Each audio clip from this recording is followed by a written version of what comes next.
I almost think my brain changed at a certain point, but I've never really thought about it until now, right when you asked that. You had to unlearn trusting other people more than you trusted yourself and your gut. I think so. Some people with ADHD end up working better under like time constraints and adrenaline. That's when they operate the best. Oh, yeah. If in fact, I look forward to it. Right. People see you selling a $7 million home and they think, oh, must be nice to pocket that kind of money. That's not what happens, right?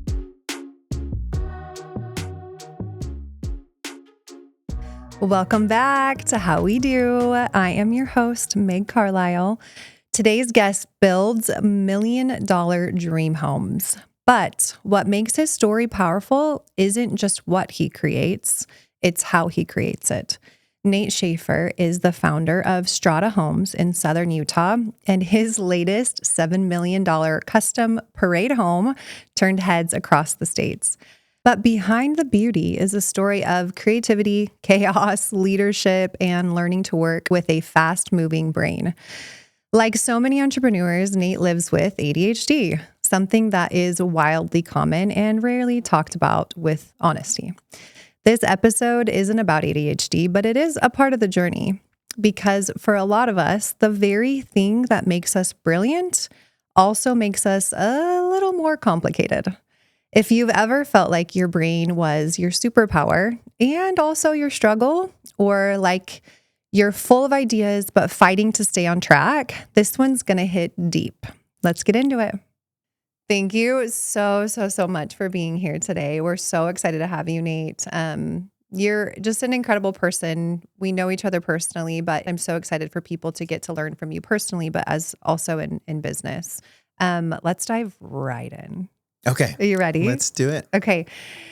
You just sold a $7 million home in the Parade of Homes. Can you give everybody who's listening just a quick, brief description of what Parade of Homes is in Utah and what a big deal it is to have a home, and not only that, but a $7 million home and then sell it? Give us a little background here. Sure. So the Parade of Homes in Utah, Southern Utah, is a pretty big event. In fact, I think it's maybe one of the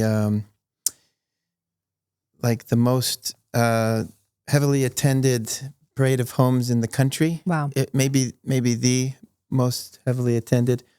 I remember being surprised to learn that in Utah that it was quite a bit bigger than Northern Utah, just because there's so many more people up there, and Right. and you would just assume that because of that the event would be bigger. But I guess they all love coming down to St. George, like everybody, right? Right.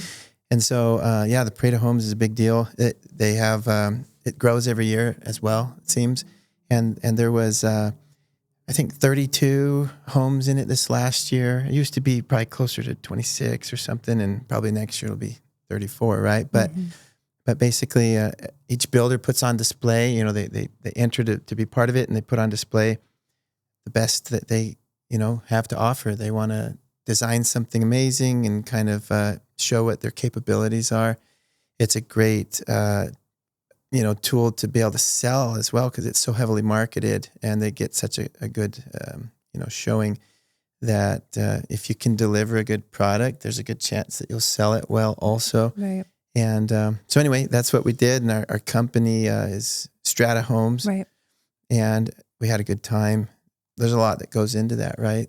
And specifically with Strata, it's fun because we've assembled a team of individuals that are heavily skilled in each of the categories related to building a beautiful home. We have in-house architect named Josh, who's incredible. Interior designers, both in-house and then for the parade that we partner with. House West Design is who we work with for that. And then, of course, my partner Tanner is probably one of the best project managers in town, if not the best. And so his ability to just kind of get everyone together and make it happen. And then I just love kind of adding to the vision of it. I've always loved architecture. And then, of course, I've been in real estate a number of years. And so I guess what I bring is just kind of a knowledge of what will sell and then how to sell it. So, It was great. It went very well. So the home is done. For those who don't know, like it's fully furnished. It's fully decked out. You use that interior designer and you do the whole thing. It's like this model, gorgeous, gorgeous home. Landscape's done, the full nine. Mm-hmm. And I want to know what don't people know about that kind of win? Like what don't they see behind the scenes? Like the stress, even like, people see you selling a $7 million home and they think, oh, must be nice to pocket that kind of money. That's not what happens, right? What happens behind the scenes? Right. Well, and plus when it's your own company, and you're also the broker or the agent selling it, like, I guess you could carve out a full commission for yourself, but I didn't feel like that was quite right. So it probably wasn't as much commission as you might expect. Right. Otherwise, I'd have a partner that's like, whoa, what's going on, dude? Yeah. But yeah, I think that, behind the scenes you asked about, like, it's a big production. There's a lot that goes into it. You have to staff each day, right? And there's so many different things that you kind of have to think about and have in place, just even like how you put that many people through it. And just so you know, like, I think this last year, the parade probably brought to town maybe like 35,000 people or something. And I think we had around 28,000 that went through our home specifically. And so, we've never really done that before, but like knowing how to move that many people through a home and be there to kind of, I guess, be willing to connect with and talk with as many people as want to stop and ask you questions. Like your brain's pretty tired by the end of the day, but we have an amazing team. We have ops managers and everyone that just kind of knew exactly what to do to handle it. Right. Yeah. Was it stressful for you getting it timed, like the timeline all figured out? I mean, you have a team obviously, but was the project itself stressful that it would get done and sell, make money? I don't know why, but I never stressed over it. That's Like, amazing.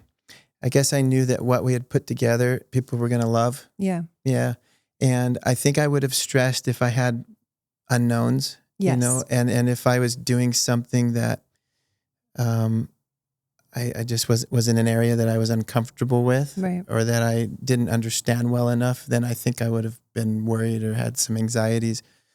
But it's, when you know a market as well as you do, doing, working in it day in and day out, kind of know what buyers are out there. Yeah. And all you need's one. Yes. And it happened to be one of my clients anyway. I didn't expect someone you knew. It was, yeah, Wow. someone we knew. In fact, we had already put under contract 2 lots in that same neighborhood. It happens to be where I live as well. And so I'm also the agent representing the developer selling those lots. They're 1 acre lots that we had built the parade on. And this particular buyer we had put 2 lots together for him to build for him. And we were going to start designing his home. And his wife went through the parade and was like, you know what?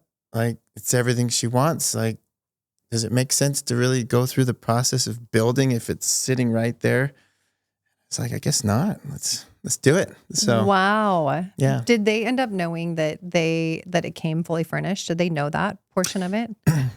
Most people do. But now in this particular instance, the great people, right? They kind of reached out and said, hey, I think we want to buy it. So obviously it meant like we probably don't need to build, so we can figure out what to do with those lots now. But I kind of told him like, hey, we were planning on paying some other agent probably some commission. Right. So I bet we could even help you out a little on price, but he was willing to have paid the full price, I think. And so that felt great to him. He didn't even ask for that, but I just felt like it was probably the right thing to do. And then later on called me another time and said, hey, some of that furniture is really nice. Would you be willing to sell any of it? Could we like discuss maybe a few pieces we could buy from you if you could tell us how much they cost? And I was like, hey, you're going to love this, but it's all yours. Like it's included. Yeah. Was that fun for you? Yeah. To be like, I love to be able to deliver that news where I'm like, wow, you're going to love this deal even more now. Yeah. It's going to be even sweeter. Yeah. Like what a great bit of news to deliver to somebody.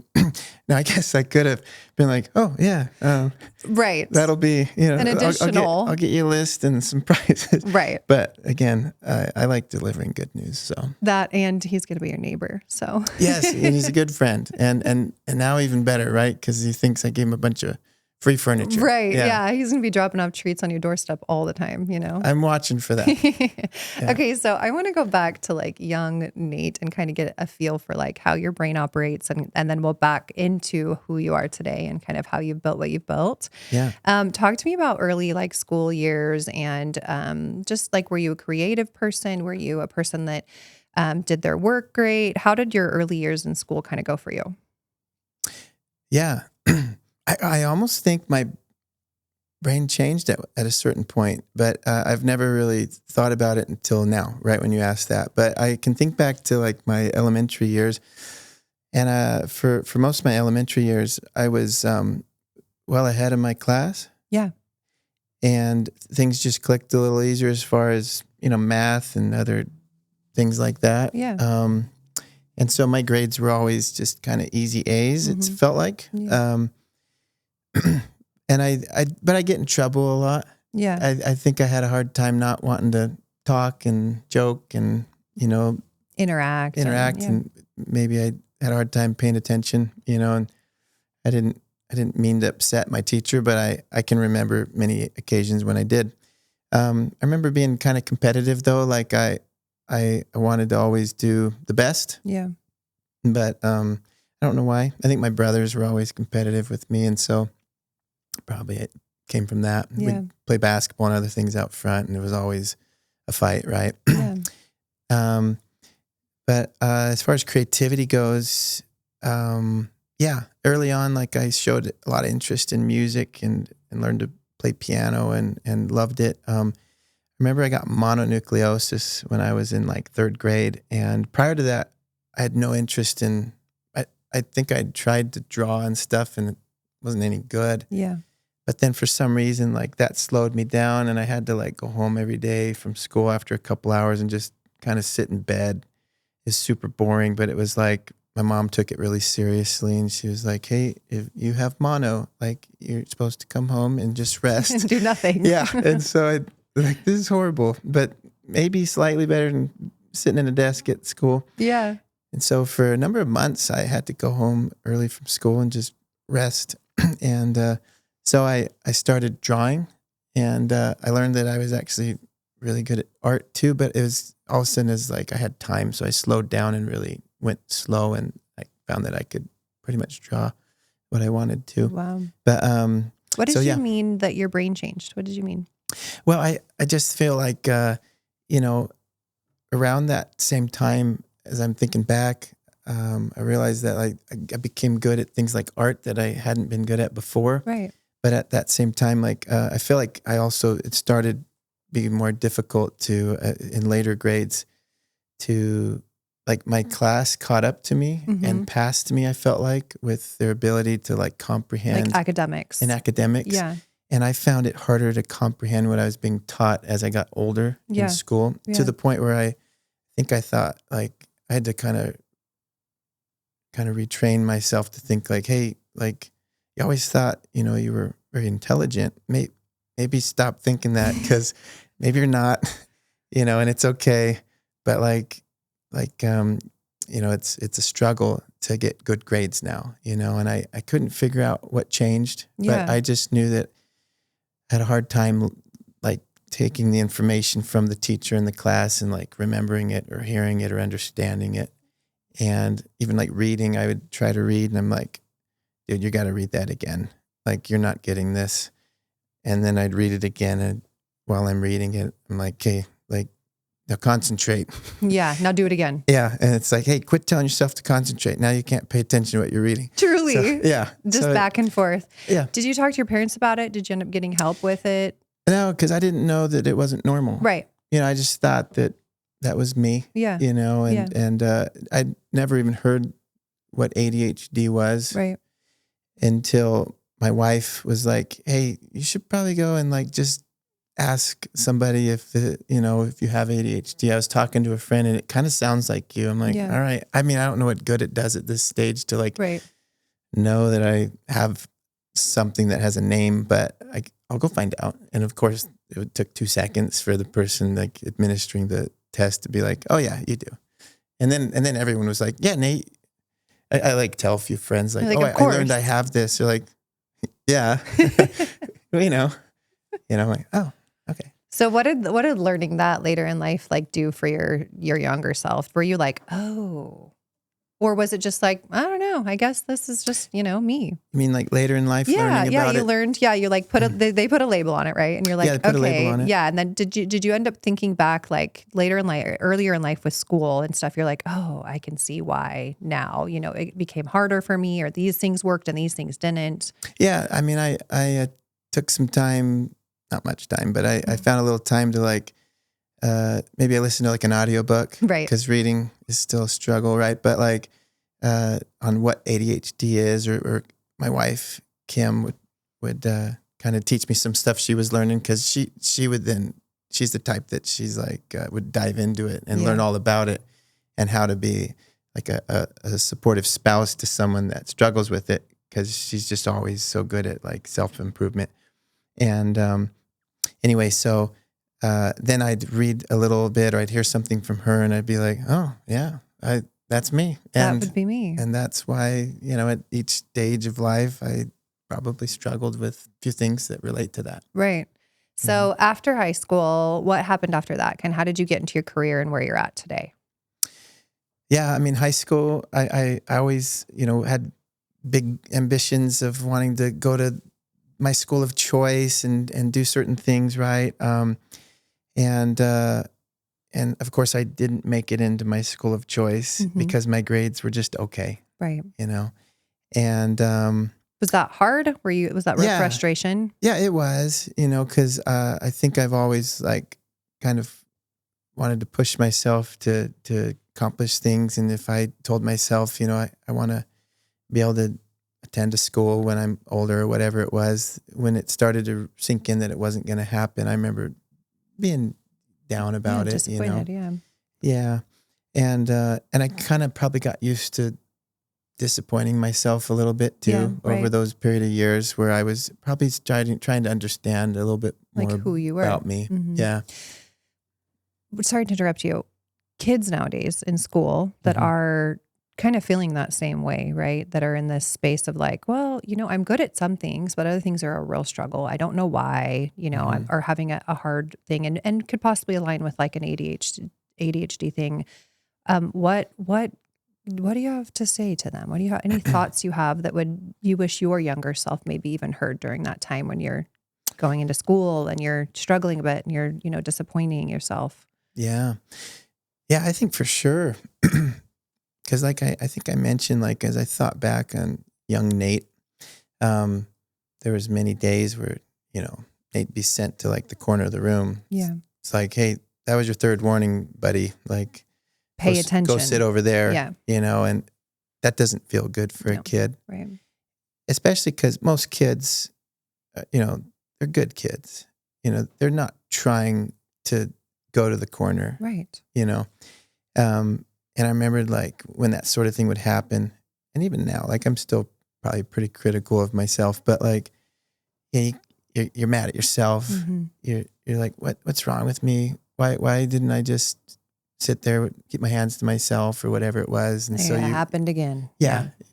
And it's kind of been interesting because I got a couple kids with ADHD, Right. and one in particular reminds me a lot of me. Yeah. As a young kid, and he has it the most of our 4 kids for sure. 2 of them don't have ADHD at all. I guess they take after my wife. But our youngest, his name is Quaid, and he's hilarious. Like I love Quaid, and but we've learned, that he struggles with many of these same things. I'll hear about some of the stuff he's running into at school, and I'm like, oh yeah, well, I remember you got that. that from me, buddy. Sorry. Yeah. But like some teachers are really good with them and know how to kind of recognize it and how to maybe help him through it Mm-hmm. without making him feel bad about it. Right. And we know Quade pretty well, of course, and we know that he doesn't want to disappoint anyone. In fact, that's been me too my whole life. Like I hate disappointing people. And so when you get called out for something like that you're struggling with, by a teacher in front of your class, like you really probably do beat yourself up pretty good. Absolutely. And you feel bad for what you've caused, and then you're just embarrassed. And we've seen him respond, pretty poorly at times when the teacher that he's had deals poorly with it, doesn't know how to kind of work with a kid that has that sort of thing, and just constantly harps on him, and then he's down on himself, and then he can't think even more. Like he spirals into just being kind of worthless that day and comes home just depressed. And then we have to kind of help him feel better about it all. But yeah, so I think that, we've taught him to kind of recognize that, hey, this is a thing, and some days are going to be harder than others.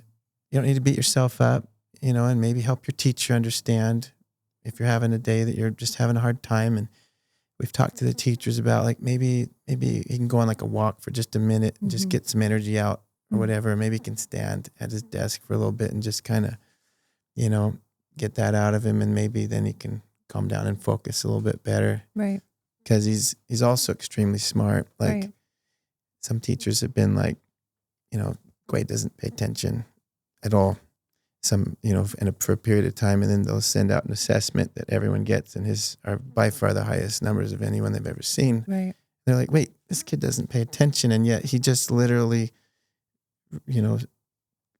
accounted for everything that we've taught for the last month. Like maybe he's hearing it all after all. He's just so bored that he's jotting and doodling and everything else, and yet he's hearing it all.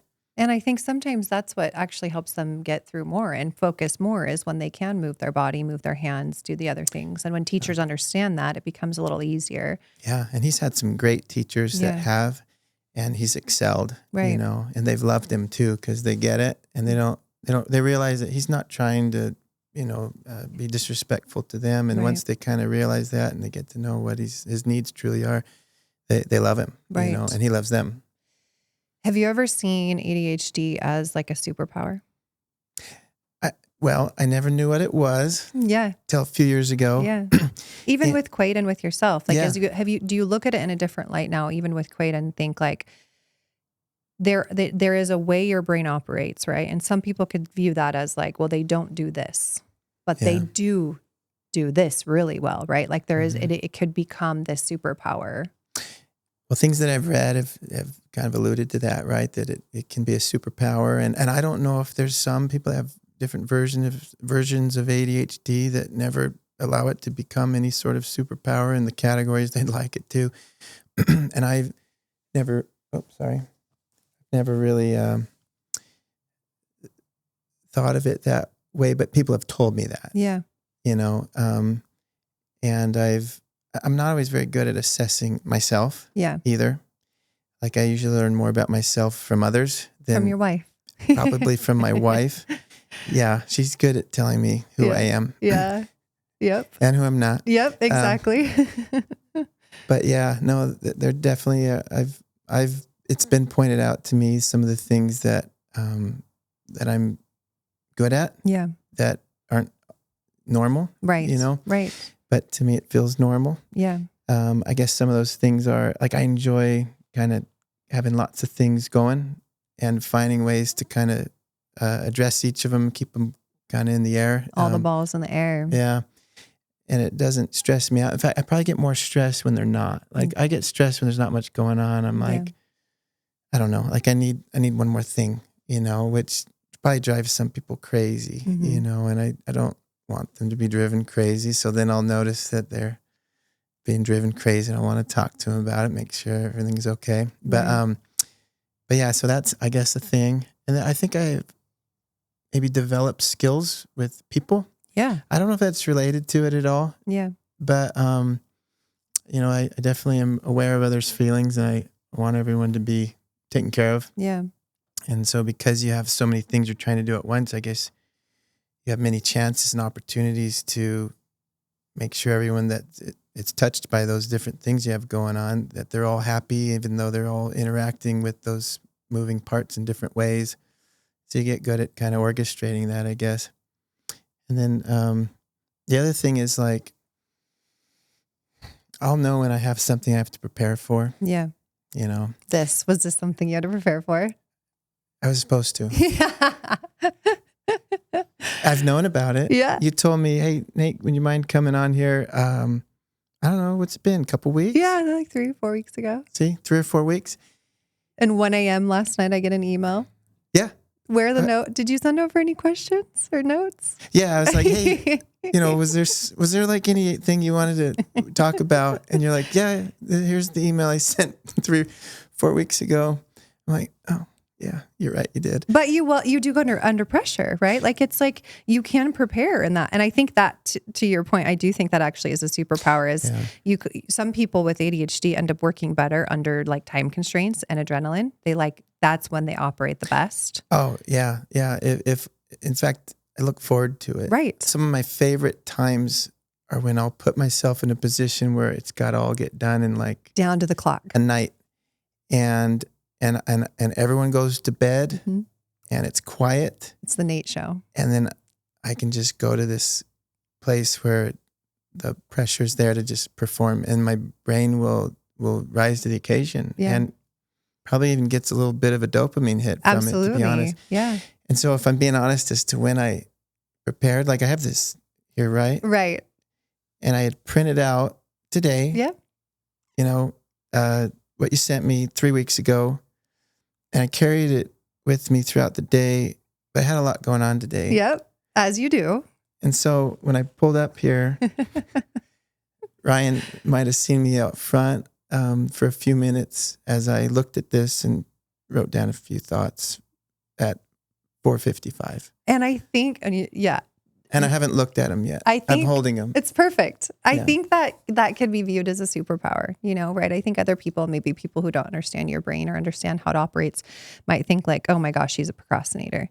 Yeah. Right. And I've definitely beat myself up over that. Right. But when it's viewed in a different light, that to me is such a strength, being able to have the pressure and be under the gun and perform. Mm-hmm. That's a massive strength. And I think it's the way you look at these things, right? There's so many labels out there right now. There's ADHD, there's ADD, I have this, I have that. I have a million of these things, and everybody has a label times 10, right? And yet everyone is themselves. And they're just human beings. Fall into these, I guess, categories that people can then understand or relate to. And I think it's helpful it just to understand maybe how your brain operates, but I don't think it does anything more than puts a label on you, right? That's right. Helps you, I guess, learn about it and see like better understand yourself or how you might cope with it or use it to bless your others. Advantage, yeah. And in this instance, I guess, to your point, like I've learned that I've had to get very good with just being what I needed to be on the fly, and what it has allowed me to do very well is to be very present in the moment. Mm-hmm. Because of that, I lose track of time constantly. Right. Like I'd have no idea how long we've been here. Right. But I'm here. Yeah. Right. And I'm not fully thinking engaged. I am. And people feel that, so they know that like Nate's genuine. Yeah. Nate is focused on me when he's with me. Right. And, or I'm not at all. Like, or my kids will talk to me and ask me a question, and maybe we're driving, and my dad used to do this too. And I thought, I'll never do that when I'm older. What's wrong with him? But here I am that I do it. But like they'll ask me a question while we're driving, and I'll be elsewhere. Right. And they'll ask it like 5 times. I'll realize like, oh, I should probably respond. I feel like they've been asking that for a while. Yeah. So either I'm here or I'm really not. Yeah. And I think that being aware of that and understanding that and being able to teach your kids, right, Quade, like how his brain operates, instead of saying like, oh yeah, there are going to be hard days. Absolutely. But your brain is no different than anybody else. It's just your brain. Mm-hmm. It's just how you operate, and learning how you operate. Maybe it is drawing and standing up every 5 seconds to be able to focus, but that's a superpower in my opinion, because if you can know how you operate, then you can excel at anything, and not feel the societal norms of like, this is how I should sit still. I should not talk. I should not move. That's a good student. That's not the norm. Right. And I think one thing I've also learned is that I feel like my brain's processing things a lot in the background. So I'll Right. be kind of going throughout the motions of the day, but it'll be figuring out something bigger Yeah. that maybe is kind of really what I'm really trying to figure out from, if it's business, maybe that's what it is. But like sometimes, my business partner on the Strata Home side, he'll want to know like how we want to structure something, and he processes quickly. Right. Whereas I want to make sure it's the way I would like to see it go to, but I need a little more time to think about it. And he knows that. So he's like, do your thing, so it'll be a few days and I'll do everything else I got going on, but I'll be processing some of these things that I know I'm trying to figure out in the background. Right. And then all of a sudden it'll just like, okay, there it is, and I'll be ready with my answer. And it's been nice to kind of take that time to really make sure, because when you have a couple companies, because we talked about Strata Homes, we also have the brokerage, right? Which is Element Real Estate Brokers, and the vision there is quite big. And so like, I don't find myself in a rush to put these things together, but I want them to be right when we do. Right. And I want them to all come together well.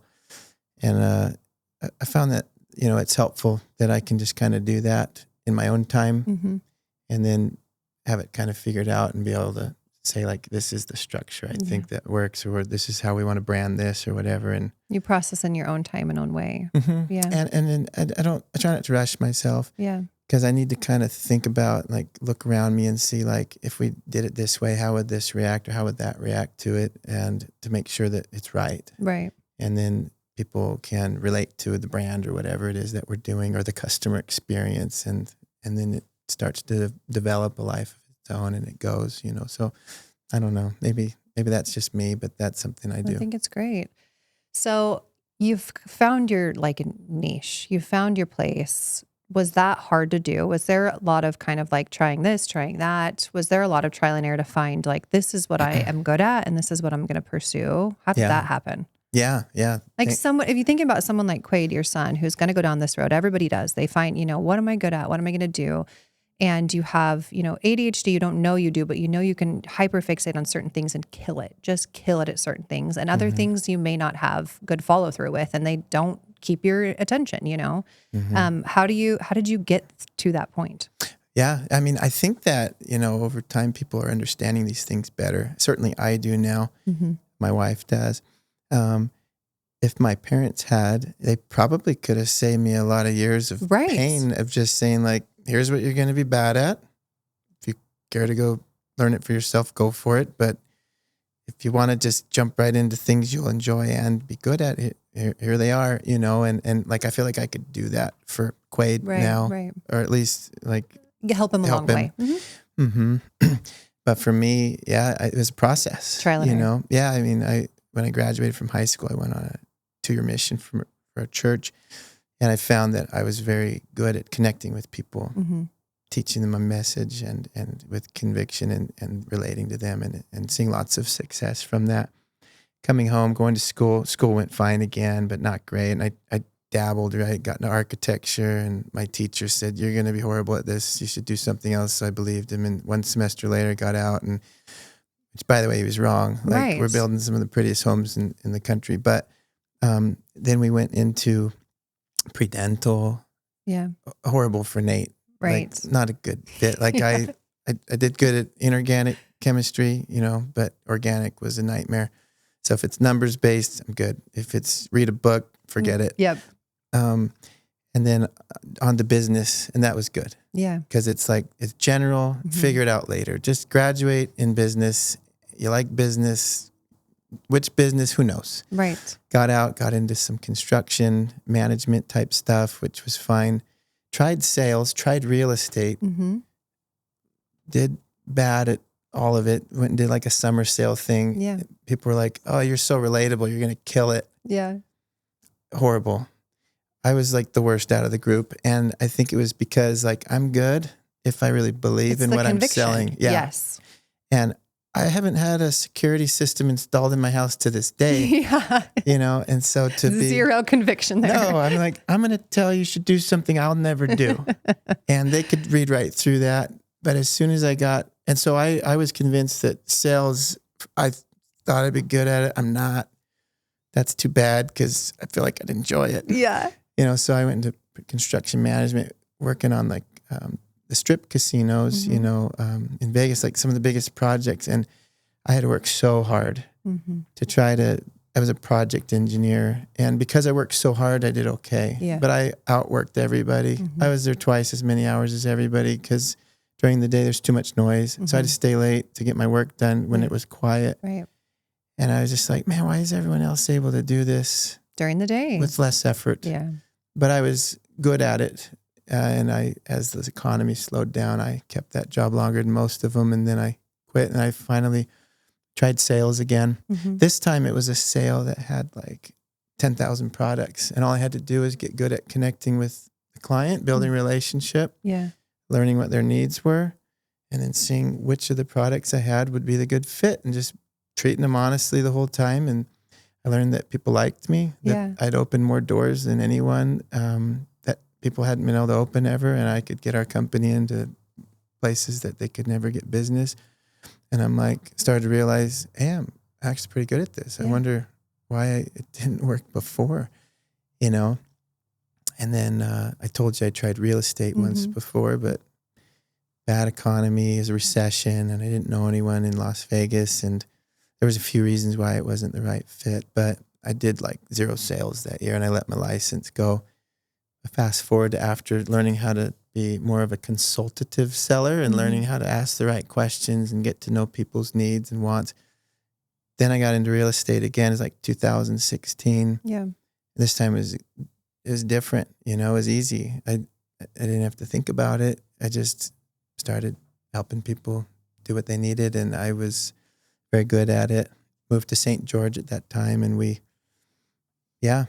quickly I couldn't handle enough business that was coming at me, so I started assembling a team, and then when we started Strata Homes, we realized we needed a brokerage, so we've done that now. It's we feed like 30 agents business. Amazing. Yeah. You've grown into something so big.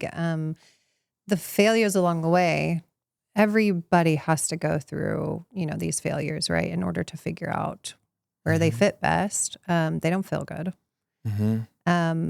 And as you were kind of growing and figuring out your brain, it almost sounded like as you were talking that you were literally doing that, figuring out your brain and how it operated. Like you picked up that you needed to work at night, right? When it was quiet, then loud noises made things too challenging. You picked up what your like driving force was behind sales. You needed 10,000 options to talk about, and you needed to have conviction behind at least some of them. Yeah, some of them I didn't believe in, but there was enough of them out there that I did. You could juggle all those balls, in the air. And so it kind of feels like you're like coming into your own and understanding, maybe without your even knowledge of understanding how your brain needs to operate to be successful. I probably had no idea what process I was following to figure myself out at that time, but it felt good. Yeah. Learning that there was things I was good at. Right. And I'd look around me and be like, why does nobody get this? Like, you have to just talk to this person like this, and then they'll believe you and they'll relate and you'll help them. And others, it wasn't so easy, right? But then go back to when I was a construction manager, and I'm trying to do all the things on the paperwork and everything. And it's just like, it's painful. It's painful to make my brain just focus, wholly on this one thing and just pound through it day after day. And I'd get it done, but I hated it. It was so hard. Yeah. Yeah. And you said kind of backing up to like finishing high school and stuff, and you got used to almost disappointing yourself. Was there this point of you where you almost started to I don't know, feel like you were too much or not enough and just lacked confidence in that of who you were as a person, and tried to mask, who you were? I think so.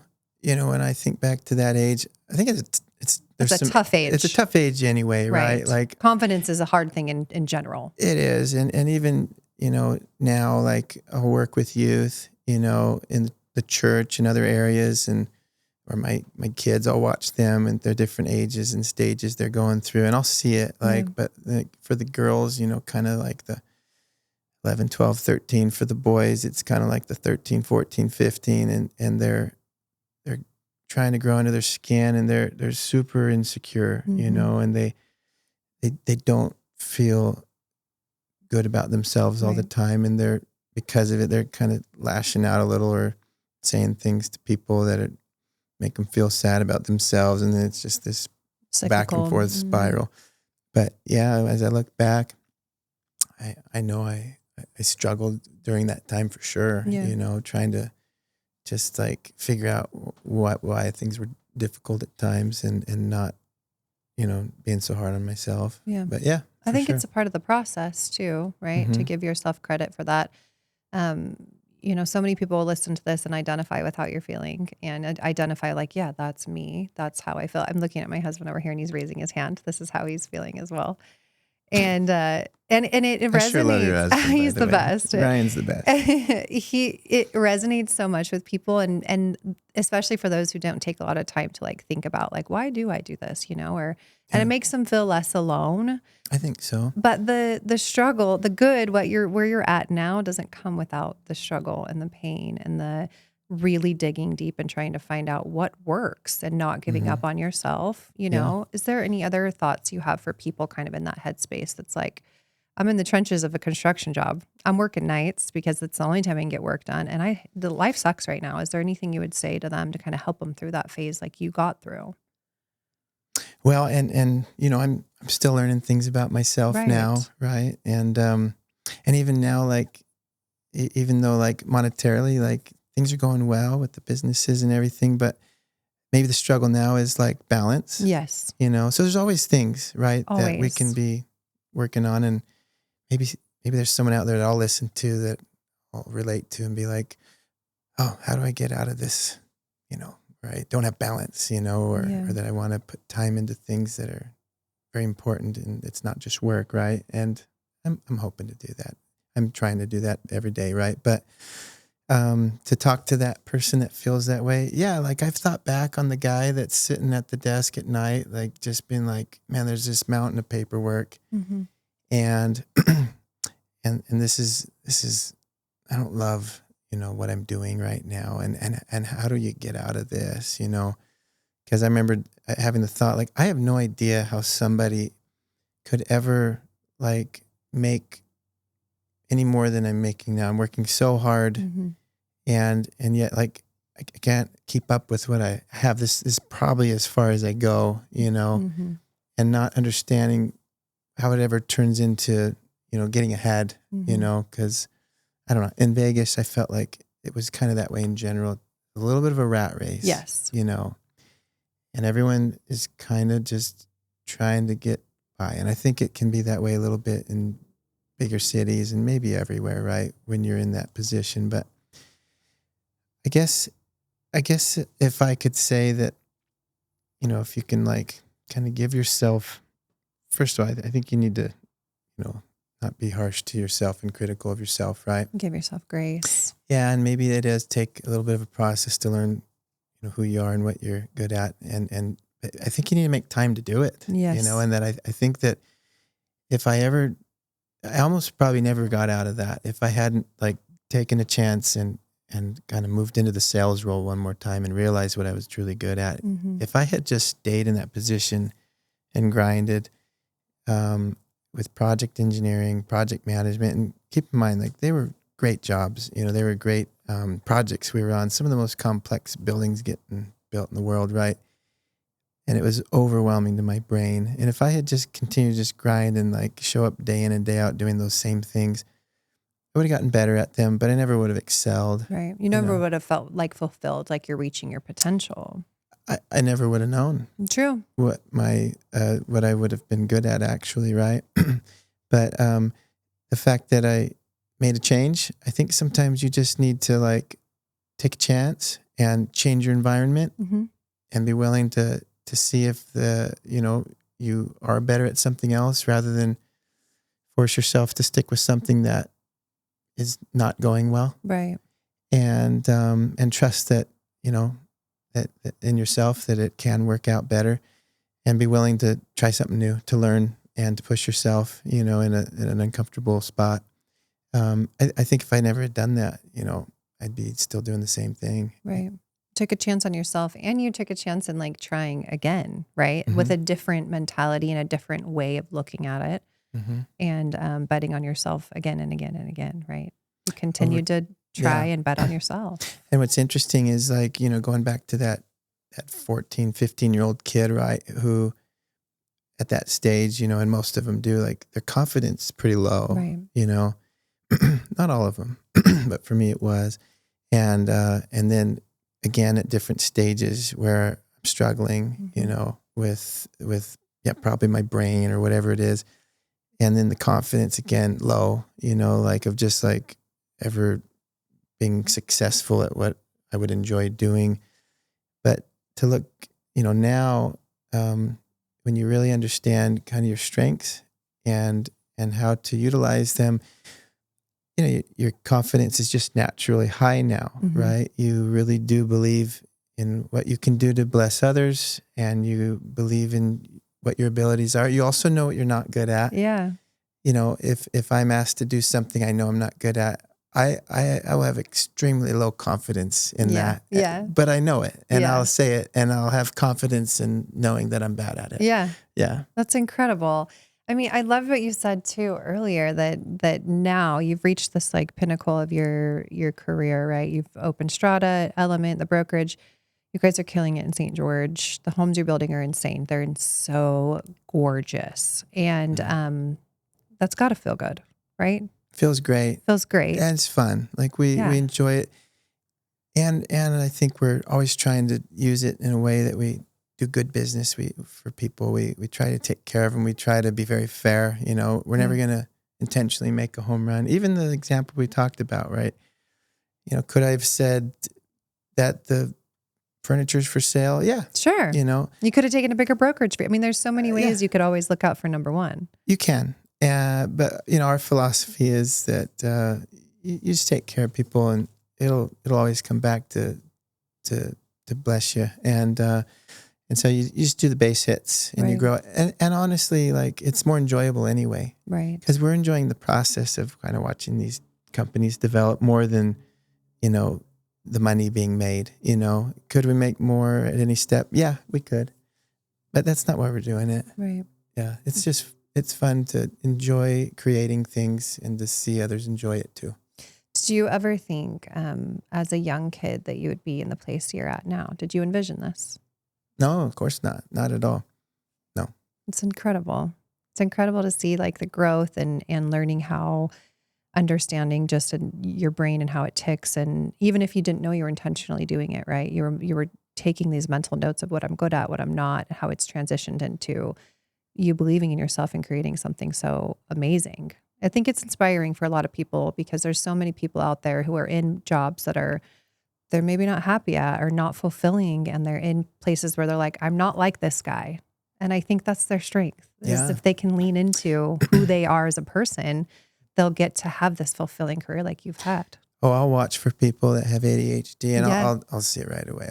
I'll even joke with them, but I can because I have it. No, I'm just kidding. Anyone can. It's not an offensive thing, but somebody will. I'll talk to them, and it's usually someone you really enjoy talking to. Yes. They're pretty animated. They're kind of all over the place, like I am, and and I'll be like, at some point, I'll be like, you have this, and they'll be like, yeah, I know I do, or they'll be like, what's that? And I'm like, yeah, look into it. Like, it's a great thing, and to be honest, like a lot of times, I'll offer them a job. I'll say, let's help you get your license. Like, you'd be a great agent, right? People will love to talk to you. You'll be busily engaged in helping them. You won't be able to turn it off, and you'll love real estate. And there's so many different things you can go and do. So your brain will love it. And so I'll recruit people that way all the time. That's and incredible. they'll be great. It's happened a few times. You're they harnessing, took me up on it, and they start jumping in, and then turns out they're fantastic. You're harnessing this potential that, you didn't see in yourself as a young kid. And now you see it as a positive, right? You're seeing this as like I can take that, I can run with it. And these people can be amazing as long as they know what their strengths are and what they're good at. Yeah. And I think it's okay to not be good at something. Absolutely. And it's okay to like give up on it. Yes. And that's not a failure when you do. Right. And I think sometimes people think it is. Yeah. And so they're like, I got to keep trying. I got to keep pushing through this thing that I am not good at and that I hate so that I'll get better at it. It's like, you don't have to. Yeah. You could just say that, all right, like I worked hard at that and that was good. And I learned a lot of things doing that and move on to something else. And it doesn't mean you failed at it. Right. If anything, it means that was a stage and now you're on to something that's going to be so much better. Yeah. It's You know? incredible. I think you really gave some amazing advice today for people and just following, who they are and focusing on what they're good at and following and staying in their lane. I hope so. Yeah, you've created something amazing. Okay, I ask everybody this on the end of episodes, but what is something you've had to unlearn to be successful as you are right now? To unlearn. What did you have to unlearn to be where you're at now? Oh, man. Have you had any other people give really good examples that I could use right now so I sound smart? I'd hate to end this interview not sounding smart. No, I'm just kidding. I'm sure there's a lot of things. All I need is one. All I need is one, and this is a success. Ryan, what do you think? I told her, I'm like, if you ask me that, I don't know what I would say. It's a good question. Okay. Maybe we all get good and bad advice throughout our lives. Mm-hmm. And sometimes I think we believe that bad advice is good and we use it for a while, but it never seems to really help us get ahead, And I suppose that I've had that happen a number of times. And it could be because what works well for one person and the way that they operate, the way they think would not work well for me, kind of like what I said, like, I might have been in that situation where I'm just pushing hard and I'm trying to like get better at this job that I was never going to be great at. Mm-hmm. And someone might have said like, if you'll keep putting your mind to it, it'll, you'll do well at this. And it's like, at some point you have to kind of, I guess, unlearn that sort of thing. Like that some advice is not meant for you, right. But for that person, that's what it took. Right. And so, I think you have to be willing to tell yourself that you're unique and that you need to kind of go down your path to learn what your strengths are and to learn what they're not, mm-hmm. and not to trust what anyone else says they are, just because they are for them, mm-hmm. And the journey can be a little painful and it can take a little longer than you hoped at times to kind of learn those things about yourself, to explore what you're good at and what you're not. And it's also okay to like, do something you're not good at if it's what you love. Right. I happen to not love what I'm bad at though. Like I think we enjoy being good at things too. Of course. It's fun when you find what you're good at because it feels good to experience success, in that thing. Right. But I know that's not exactly what you asked. No, it is. I'm going to sum it up for you. You had to unlearn trusting other people more than you trusted yourself and your gut. I think so. Right? Yeah. Like go all in and bet on yourself. Trust your gut and don't be afraid to fail. Yeah. And what's interesting about that is that as what I've done, I've found that even, when I had those other jobs, they're like, here's a 401k. This is a good idea. Put a little away every paycheck. I'm like, man, it's going to take forever. But okay. And I did it, and it added up to whatever, 100 grand. And years later, I see that thing just sitting there and it's doing nothing. Mm-hmm. I'm like, this is like barely above what it was when I quit that company, just sitting there. And with each of those investments that I had, that they all say like, don't touch it. Don't touch it. You'll get penalized. Yeah. But like eventually I'm like, forget it. I pull it out and I invest it in what I'm doing. Right. Well, and that's a prime example for some people. That may be the perfect safe solution, right? That might be the ideal situation. I'm not saying that's wrong, but for me, I needed to bet on me. Trust other people and trust your gut and go with you and bet on yourself. Yeah. And so I don't really have much money out there that's not invested in one of these two businesses, right? Because I I guess I do believe in what we're doing. Nate, you're incredible. This has been so good. And I think so impactful for people all over, not only, for people that also have a brain like yours, but spouses that have, a husband that has a brain like yours, or a kid. You should bring Kim on here. She'd have a lot of great things to say.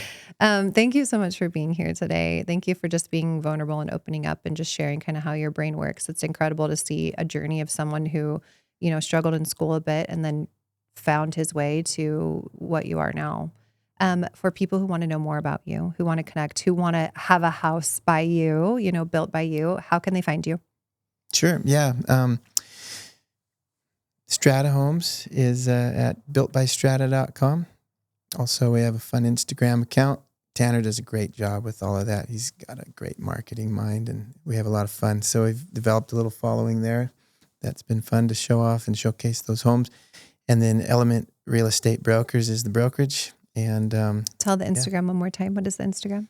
Gosh, I guess you'll have to search Strata Homes and Element Real Estate Okay, Brokers. Perfect. We'll pull it up. Yeah. Awesome. Apparently my brain's not good at remembering the names. Perfect. Thank you so much for being here today. It's been an honor doing this podcast with you. You too. Thanks, Meg. Thank you for joining us today on How We Do. Your executive producer and host is Meg Carlisle. Your co-creator and producer is Ryan Carlisle. And today's episode was filmed, edited, and directed by Braden Ball. You know how we do.